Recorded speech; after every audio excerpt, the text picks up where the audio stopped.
L'agence américaine USAID est sur le point d'arrêter son activité telle que tout le monde la connaît. C'est ce que déclare l'administration Trump.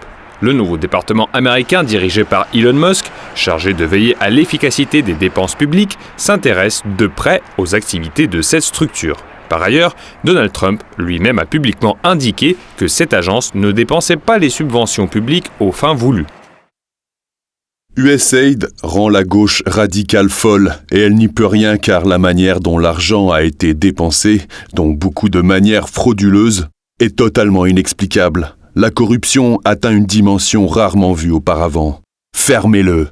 Fin janvier, l'OTAN a publié un rapport sur l'influence en Afrique des médias russes tels que RT et Sputnik, alors que, sans doute par pure coïncidence, Washington recrutait au même moment des journalistes sur ce continent précisément pour diffuser des informations visant à discréditer la Russie. Telles sont du moins les affirmations de David Hundein, qui a été contacté par ce réseau de recrutement.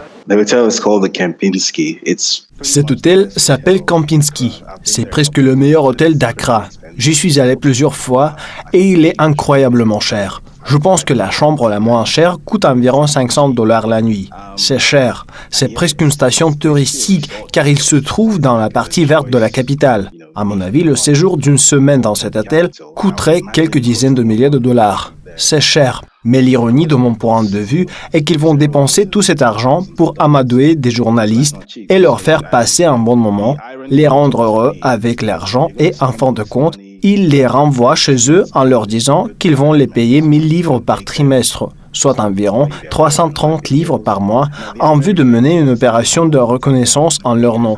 Je ne sais pas si c'est génial ou diabolique, parce que les personnes qu'ils utilisent pour cette affaire n'ont aucune idée de la valeur marchande ou des tarifs pour ce qu'elles font.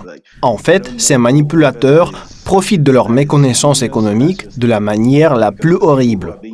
Bien évidemment, pour constituer un tel réseau, il faut des financements. Et pour cela, USAID était le sponsor parfait. D'ailleurs, à peine la réorganisation financière de l'agence fut-elle été annoncée par la nouvelle administration américaine, que de nombreux médias, dits indépendants, partout dans le monde, ont annoncé leur fermeture ou bien une réduction des salaires et du nombre de postes.